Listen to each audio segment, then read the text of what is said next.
Shalom ibu-ibu yang dikasihi oleh Tuhan Yesus Kristus. Kembali di sore hari ini kita boleh bersama-sama bersekutu melalui persekutuan wanita Gereja Kristus Tanjung Karang. Dan saya sungguh bersyukur untuk setiap penyertaan Tuhan dalam setiap kehidupan kita sekalian, sehingga di sore hari ini kita boleh diberikan kesempatan dan waktu yang terbaik untuk kita boleh bersama-sama memuji Tuhan, bahkan merenungkan kebenaran firman Tuhan. Sebelumnya mari kita bersatu di dalam doa. Allah Bapa yang bertata dalam kerajaan surga, kami sungguh bersyukur untuk kasih Tuhan dalam hidup kami. Kami boleh memiliki Allah yang luar biasa, yang terus boleh meneguhkan iman kami, bahkan melalui karya salib-Mu Tuhan, kami memperoleh kehidupan yang kekal. Di sore hari ini kami akan bersama-sama merenungkan firman Tuhan. Berkati setiap kami, apa yang boleh kami baca, apa yang boleh kami dengar, kami akan lakukan dalam kehidupan kami hari lepas hari. Berkati hamba-Mu dalam segala keterbatasan yang ada, sehingga setiap firman ini boleh menjadi benih yang baik, yang tumbuh subur untuk boleh memiliki buah, dan buah itu boleh dinikmati oleh banyak orang. Kami menyerahkan untuk pemberitaan firman di sore hari ini dalam nama Tuhan Yesus. Amin. Ibu-ibu yang dikasihi oleh Tuhan Yesus Kristus, mari kita bersama membuka kitab Roma pasal 5 ayat yang pertama sampai ayat yang ke-11. Tema kita di sore hari ini adalah oleh karena anugerahnya. Kita akan merenungkan firman Tuhan, dan saya akan membacakan kebenaran firman Tuhan ini buat ibu-ibu sekalian. Demikianlah firman Tuhan, Roma pasal 5 ayat yang pertama sampai dengan ayat yang ke-11. Hasil pembenaran. Sebab itu kita yang dibenarkan karena iman, kita hidup dalam damai sejahtera dengan Allah oleh karena Tuhan kita Yesus Kristus. Oleh Dia kita juga beroleh jalan masuk oleh iman kepada kasih karunia ini. Di dalam kasih karunia ini kita berdiri dan kita bermegah dalam pengharapan akan menerima kemuliaan Allah. Dan bukan hanya itu saja, kita malah bermegah juga dalam kesengsaraan kita. Karena kita tahu bahwa kesengsaraan itu menimbulkan ketekunan, dan ketekunan menimbulkan tahan uji, dan tahan uji menimbulkan pengharapan, dan pengharapan tidak mengecewakan. Karena kasih Allah telah dicurahkan di dalam hati kita oleh Roh Kudus yang telah dikaruniakan kepada kita. Karena waktu kita masih lemah, Kristus telah mati untuk kita orang-orang durhaka pada waktu yang ditentukan oleh Allah. Sebab tidak mudah seorang mau mati untuk orang yang benar, tetapi mungkin untuk orang yang baik adalah orang yang berani mati. Akan tetapi Allah menunjukkan kasih-Nya kepada kita oleh karena Kristus telah mati untuk kita ketika kita masih berdosa. Lebih-lebih karena kita sekarang telah dibenarkan oleh darah-Nya, kita pasti akan diselamatkan dari murka Allah. Sebab jikalau kita ketika masih seteru diperdamaikan dengan Allah oleh kematian anaknya, lebih-lebih kita yang sekarang telah didamaikan pasti akan diselamatkan oleh hidupnya. Ayat yang ke-11. Dan bukan hanya itu saja, kita malah bermegah dalam Allah oleh Yesus Kristus Tuhan kita. Sebab oleh Dia kita telah menerima pendamaian itu. Amin. Demikianlah firman Tuhan. Ibu-ibu yang dikasihi oleh Tuhan Yesus Kristus, kita melihat dari sebuah kebenaran firman Tuhan yang boleh kita renungkan, yang kita boleh baca di sore hari ini. Ibu-ibu, perbedaan dari sebuah iman Kristen dengan semua iman yang lain di dunia ini adalah bahwa iman Kristen memiliki kepastian keselamatan dan sifat kekalnya, sehingga sekali kita memberikan hidup kita kepada Tuhan, ya, Tuhan akan terus bekerja dengan luar biasa dalam hidup kita. Kematian Yesus di atas kayu salib itu membawa pembenaran dan juga membawa pendamaian antara kita orang berdosa dengan Allah.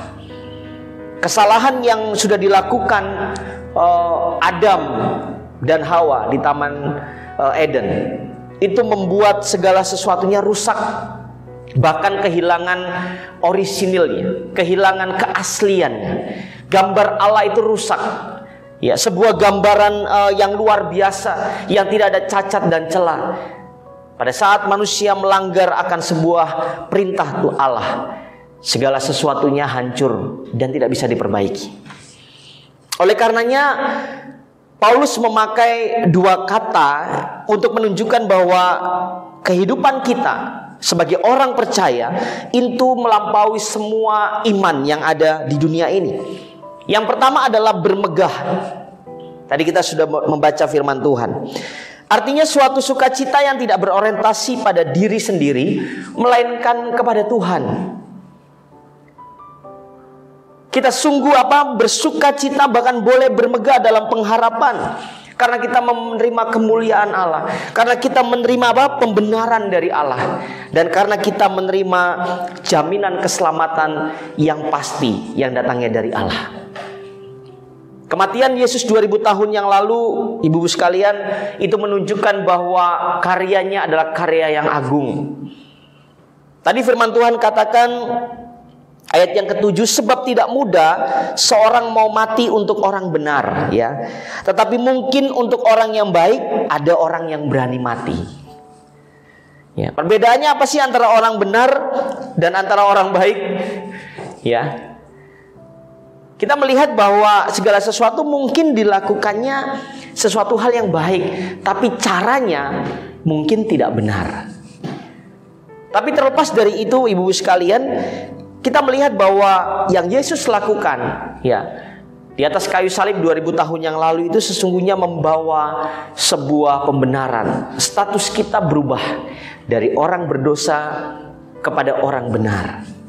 Status kita berubah dari orang yang harusnya menerima hukuman, tetapi dialihkan untuk menerima kehidupan dan mahkota Allah yang diberikan kepada kita. Sesungguhnya kita harus bermegah dalam hal ini, karena Yesus sudah memberikan nyawanya bagi kehidupan kita, dan harusnya kita bersukacita. Hal yang kedua, Paulus memakai kata-kata lebih-lebih. Ya, kenapa saya melihat dari kata ini? Banyak orang Kristen itu seringkali melihat kemegahan dari keselamatan dan tidak bisa bermegah dalam hidupnya karena keselamatan yang sudah diterima. Ya, seharusnya itu dilakukan dengan lebih lagi dalam hidup ini, bahwa saya orang yang seringkali melakukan kesalahan. Bahkan di tengah-tengah dunia yang penuh dengan kemegahannya secara duniawi, kita seringkali terjebak dari sebuah hal yang mungkin membuat kita semakin jauh dari Tuhan. Ada orang yang datang ke gereja, ya, menaruh beban hidupnya mungkin di depan pintu gereja begitu. Kemudian dia masuk ke dalam ruang kebaktian dengan sebuah motivasi bahwa pada saat dia selesai ibadah, ya, firman Tuhan meneguhkan dia, dan apapun yang dia hadapi, pergumulan hidupnya selesai. Tetapi waktu dia sampai di depan pintu gereja, dia melihat beban itu lagi, ibu-ibu. Kemudian dia ambil lagi, kemudian Dia gotong lagi, dia bawa lagi. Sehingga masalah itu tidak selesai. Seharusnya pada saat orang datang kepada Tuhan, dia harus menyerahkan seluruh apa yang menjadi beban kehidupannya kepada Tuhan. Ya. Terkadang kita ragu, sanggup nggak Tuhan menolong saya? Sanggupkah Tuhan membuat saya terlepas dari semua beban yang saya alami, yang saya pikul? Nah, di sore hari ini kita melihat Nats Roma 5 ayat 1-11 ini mengajarkan tentang doktrin Kristus atau kristologi, tentang keselamatan yang merupakan anugerah dari Allah dan tidak bisa diubah dengan sebuah perbuatan baik kita untuk kita menerima keselamatan. Semuanya adalah kasih karunia Tuhan. Dan sore hari ini ada 3 poin yang kita mau bahas secara cepat saja. Yang pertama, posisi atau kondisi kita pada saat kita mendapatkan keselamatan, ya, ibu-ibu yang dikasihi Tuhan, kita adalah orang yang sebenarnya tidak berdaya. Dikatakan ayat yang kelima, ketika kita masih lemah. Ayat yang ke-6 dikatakan demikian, karena waktu kita masih lemah, Kristus telah mati untuk kita orang-orang durhaka pada waktu yang ditentukan Allah. Posisi atau kondisi kita pada saat belum menerima kasih karunia itu lemah, rusak, hancur, tidak ada harapan. Tetapi Kristus telah mati untuk semua orang durhaka. Ya, kata lemah di sini, ibu-ibu yang dikasihi Tuhan, diartikan sebagai tidak adanya kuasa, tidak ada kekuatan di dalam Di dalam kehidupan kita. Bahkan dalam bahasa aslinya dari NIV dikatakan bahwa tanpa daya, tidak sanggup. Dan semua itu Yesus lakukan untuk apa? Memulihkan keadaan dan kondisi kita. Hal yang kedua, posisi kita pada saat sebelum menerima keselamatan, ya, itu sebagai orang yang berdosa. Ayat yang ke-8 dengan jelas dikatakan, akan tetapi Allah menunjukkan kasih-Nya kepada kita oleh karena Kristus telah mati untuk kita ketika kita masih berdosa. Yang pertama tadi posisi kita lemah. Yang kedua ketika masih berdosa, ya. Martin Luther dan Agustinus menyatakan bahwa kehendak itu menggerakkan pikiran dan perasaan dari seseorang, ya. Artinya apa? Kehendak ini sudah terbelenggu oleh dosa sehingga akhirnya pikiran kita pun sepertinya banyak sekali melakukan pelanggaran, ya. Dan kalau kita melihat dari hal ini, ibu-ibu yang dikasihi Tuhan, kita tahu bahwa seringkali kita melakukan kesalahan hari lepas hari, ya. Oleh karenanya pertobatan harus dilakukan setiap hari, ya. Karena kita sering melakukan kesalahan, ya. Dalam waktu 1x24 jam dalam satu hari itu tidak mungkin kita tidak berdosa melalui pikiran, dengan mata kita, dengan mulut kita, dengan apa lagi? Dengan cara kita mendengar dan cara kita memperlakukan orang lain. Sehingga kesalahan demi kesalahan itu dalam satu hari mungkin bertumpuk. Dan kita datang kepada Tuhan, mengakui segala dosa kita, melakukan pertobatan hari lepas hari. Yang ketiga, posisi kita pada saat kita mendapatkan keselamatan itu adalah sebagai seteru Allah. Ayat yang ke-10 dikatakan demikian.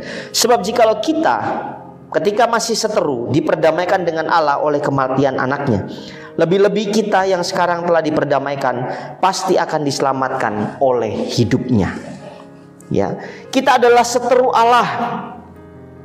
Kita adalah seorang yang berdosa, yang menjadi musuh Allah, sehingga kematian Yesus Kristus itu memperdamaikan kita dengan Allah.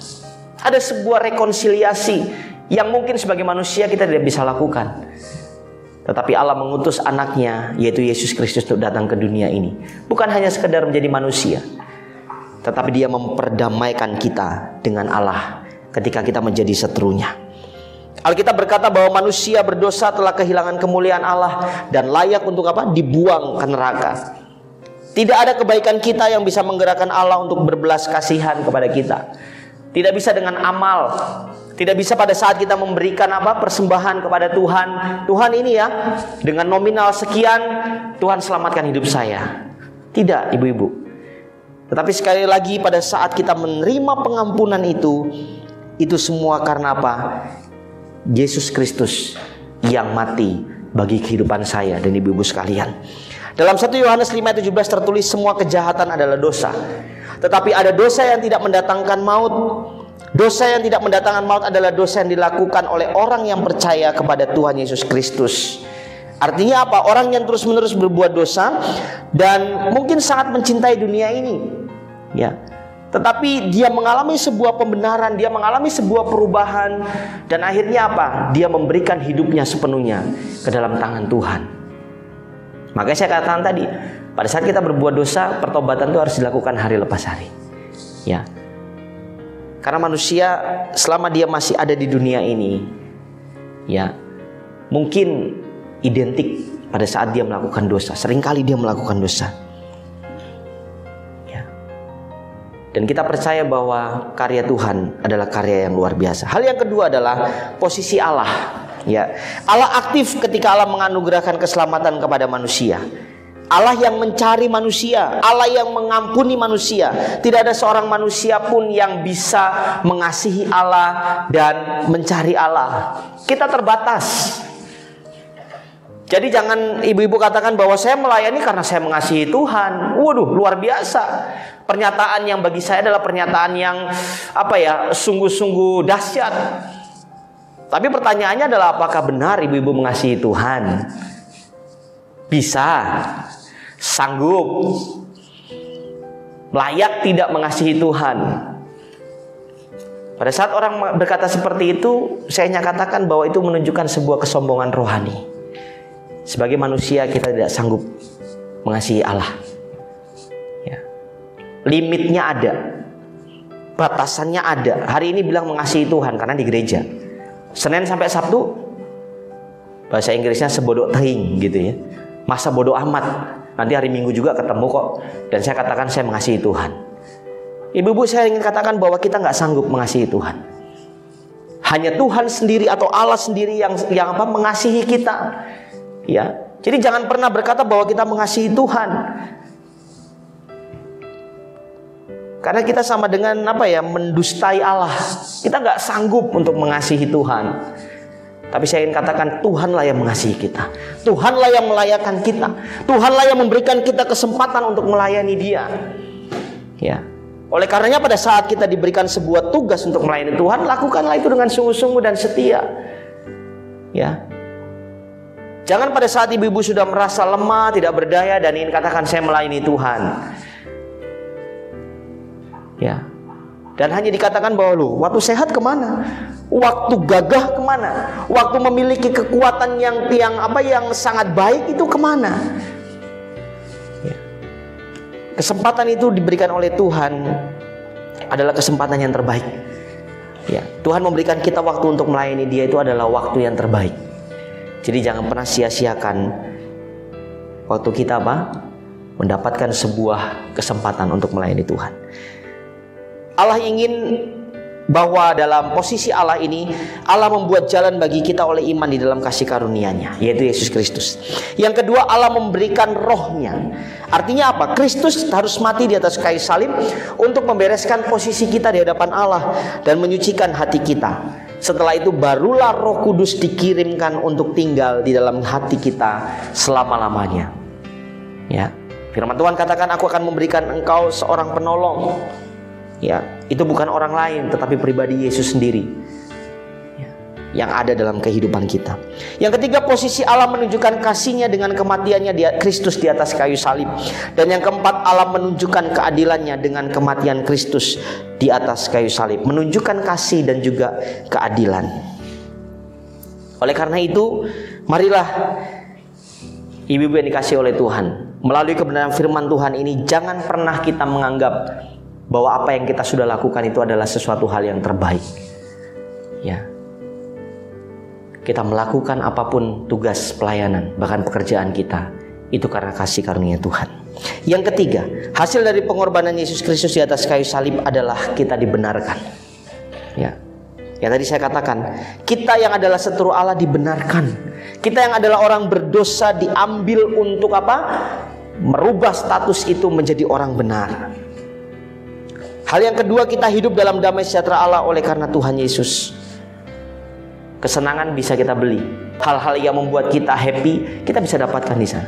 Tetapi damai sejahtera itu datangnya daripada Tuhan. Hal yang ketiga, kita akan menerima kemuliaan Allah. Pada saat kita mencari kemuliaan Allah dengan berbagai cara, mungkin kita tidak bisa. Tetapi hanya oleh kuasa darah Yesus yang mengampuni dosa kita, sehingga kemuliaan Allah itu menjadi bagian atas kehidupan kita. Hal yang keempat, kita diperdamaikan di dalam Kristus Yesus. Dan yang kelima, kita diselamatkan. Dan Dia akan mengubah karakter kita hari lepas hari. Kiranya firman Tuhan di sore hari ini akan memberkati kehidupan ibu-ibu. Dan apa yang sudah Tuhan lakukan melalui karya-Nya di atas kayu salib, terima itu sebagai pembenaran kita, atau pembenaran yang diberikan Allah bagi kehidupan kita. Amin. Mari kita berdoa. Segala pujian, hormat dan syukur kami naikkan di hadapan Tuhan, karena Engkau begitu mengasihi kami. Melalui karya Kristus di atas kayu salib, kami dibenarkan, kami dibebaskan. Status kami berubah dari orang berdosa menjadi orang benar, Tuhan. Kami sungguh bersyukur karena Engkau begitu mengasihi kehidupan kami. Hamba berdoa buat ibu-ibu yang ada di rumah, dalam setiap pergumulan mereka, tanggung jawab, bahkan segala sesuatu yang mereka lakukan, Engkau akan memberkati. Berkati suami, berkati anak-anak, berkati keluarga lepas keluarga, bahkan rumah tangga lepas rumah tangga. Sehingga berkat Tuhan akan tercurah atas kehidupan ibu-ibu. Engkau juga memberkati ibu-ibu yang saat ini sedang mengalami sakit, bahkan dalam proses pemulihan, Tuhan yang memberikan kesembuhan. Kami tahu oleh bilur-bilur-Mu kami sudah disembuhkan. Kami sungguh bersyukur untuk firman-Mu. Materikan firman ini Tuhan dalam hati kami, sehingga kami boleh melakukannya dalam kehidupan kami sehari-hari. Kiranya damai sejahtera Allah terus boleh memberkati kehidupan kami. Di dalam nama Tuhan Yesus kami bersyukur dan berdoa. Amin. Tuhan Yesus memberkati.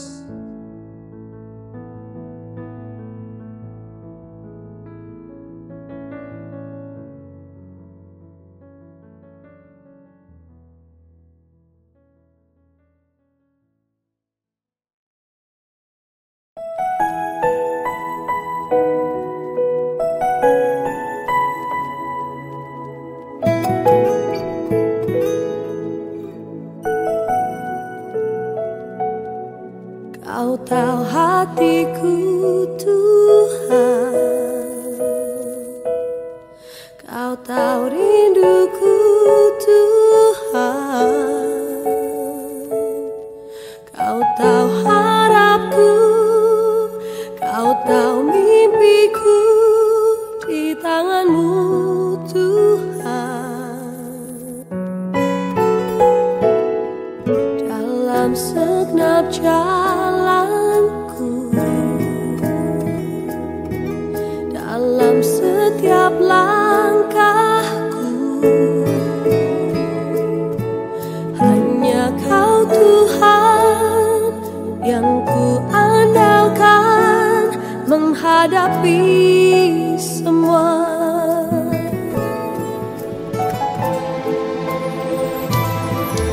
Kau tahu hatiku Tuhan, Kau tahu rinduku Tuhan, Kau tahu harapku, Kau tahu mimpiku di tangan-Mu Tuhan. Dalam segenap jalanku, dalam setiap langkahku, hanya Kau Tuhan yang ku andalkan menghadapi semua. Yesus, Kau anugerah terindah dalam hidupku.